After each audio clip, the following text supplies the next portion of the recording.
Hello everyone, welcome to केनी studies. आज है 3 सितंबर। स्टार्ट करते हैं आज के एमसीक्यू क्वेश्चन। आज का फर्स्ट क्वेश्चन है, which of the following countries were originally identified as part of the fragile five. यहाँ पर आपसे पूछा जा रहा है, निम्नलिखित में से कौन से देश मूल रूप से फ्रेजाइल फाइव के रूप में पहचाने गए थे। आपके ऑप्शंस हैं China, Japan, South Korea, Vietnam and Thailand, या फिर Brazil, India, Indonesia, Turkey and South Africa. Next option है Russia, Mexico, Argentina, Chile and Peru, या Egypt, Nigeria, Kenya, Ghana and Morocco. आपको बताना है फ्रेजाइल फाइव में कौन कौन से 5 देश शामिल हैं। और इस क्वेश्चन में आपका करेक्ट ऑप्शन हो जाएगा ऑप्शन बी। सो इसमें शामिल है ब्राजील, इंडिया, इंडोनेशिया, टर्की और साउथ अफ्रीका। आप यहां देख सकते हैं The term Fragile Five was coined by Morgan Stanley in 2013 to describe a group of emerging market economies that were particularly vulnerable due to their heavy reliance on foreign investment to finance their growth. Originally इनमें जो 5 countries थी उनमें शामिल रहा है Brazil, India, Indonesia, Turkey और south Africa. ये आप ध्यान रखेंगे। बढ़ते हैं नेक्स्ट क्वेश्चन की ओर। Which one of the following organizations established the Court of Arbitration for Sports? यहाँ पर आपसे पूछा जा रहा है, निम्नलिखित में से किस संगठन ने खेल पंचायत न्यायालय की स्थापना की है। आपके ऑप्शंस हैं फीफा, जिसे federation international day football association कहते हैं, international Olympic committee, world anti doping agency, या फिर यूनाइटेड नेशंस। और इस क्वेश्चन में आपका करेक्ट ऑप्शन हो जाएगा ऑप्शन बी। इसको स्टैब्लिश किया है इंटरनेशनल ओलंपिक कमेटी ने। आप यहां देख सकते हैं The Court of Arbitration for Sport was established in 1984 by the International Olympic Committee, and this association was created to provide a platform for resolving sports-related disputes through arbitration and mediation. So it is designed to be independent and impartial, offering a quicker and more cost-effective alternative to traditional court proceedings for sports disputes. And it operates with a large pool of arbitrators from around the world and has established by ad hoc divisions for major sporting events like Olympic Games. International Olympic committee की बात करें तो ये एक non governmental sports governing body है जिसको establish किया गया था 1984 में, और इसके फाउंडर रहे हैं Pierre de Coubertin and Demetrius Vikelas, और इसका हेडक्वार्टर है लुज़ेन, स्विट्जरलैंड में। वर्तमान समय में इंटरनेशनल ओलंपिक कमेटी के प्रेसिडेंट हैं थॉमस बाक। बढ़ते हैं नेक्स्ट क्वेश्चन की ओर।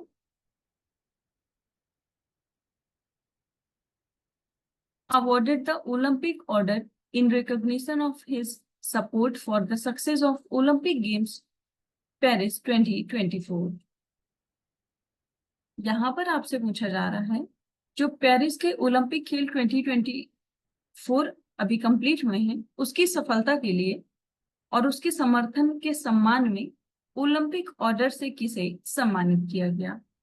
आपके ऑप्शंस हैं Thomas Bach, Emmanuel Macron, Jean Michel Blanquer, या फिर मारियो डुप्लांटर। इस क्वेश्चन में आपका करेक्ट ऑप्शन हो जाएगा ऑप्शन बी। हाल ही में ओलंपिक ऑर्डर से सम्मानित किया गया है इमैनुअल मैक्रोन को। आप यहाँ देख सकते हैं ये प्रेसिडेंट है फ्रांस के, and he was awarded the Olympic order in gold by the International Olympic Committee President Thomas Bach. and this award was given in recognition of his unwavering support and vision for the success of Olympic Games Paris 2024. So Macron was instrumental in backing Paris' candidature to host the 2024 Olympics, contributing to a historic and unifying event. So his leadership and dedication helped create political unity around the Games and brought international attention to France.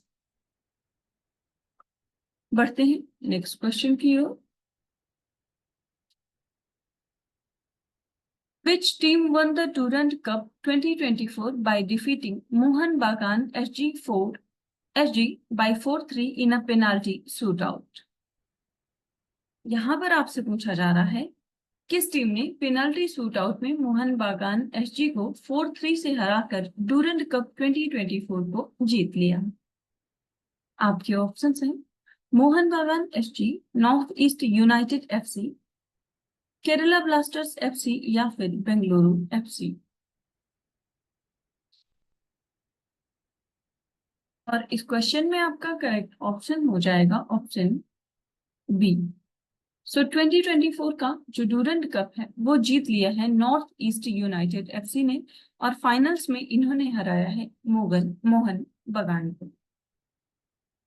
आप यहाँ देख सकते हैं North East United FC won the Durand Cup 2024 by defeating Mohan Bagan Super Giants by 4-3 in a penalty shootout at the Salt Lake Stadium, Kolkata.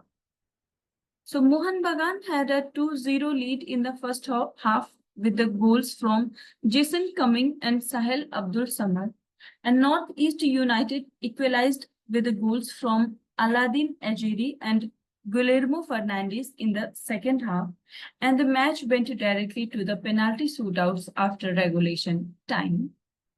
और lastly, इसमें जो finale है वो जीता है नॉर्थ ईस्ट यूनाइटेड एफसी ने. बढ़ते हैं नेक्स्ट क्वेश्चन की ओर. Which of the following are the member of Pacific Island Forum? यहाँ पर आपसे पूछा जा रहा है नीचे कुछ देशों के नाम लिए गए हैं और आपको बताना है कि इनमें से कौन से ऐसे देश हैं जो प्रशांत द्वीप फोरम के सदस्य हैं. आपके ऑप्शंस हैं इंडिया, यूएसए, चाइना, ऑस्ट्रेलिया या फिर Papua New Guinea.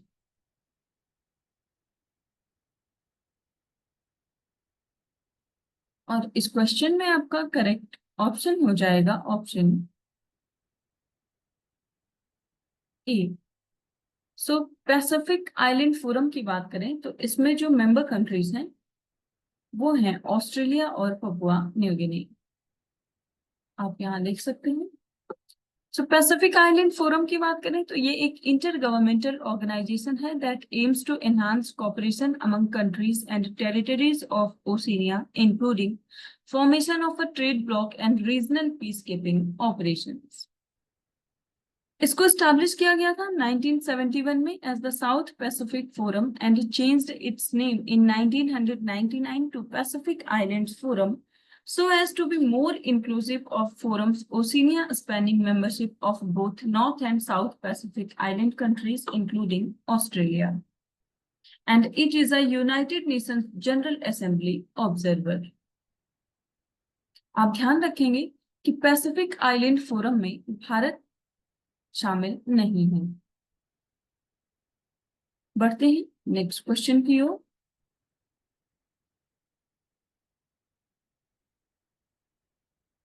Recently honored with the prestigious Roman Magsaysay Award, often referred to as Asia's Nobel Prize in 2024.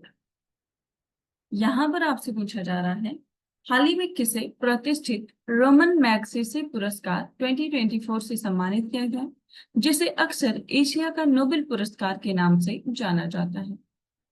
आपके ऑप्शंस हैं इशाओ ताकाहाता, मोमोरू होसोदो, हायाओ मियाजाकी या फिर सातोशी कोन.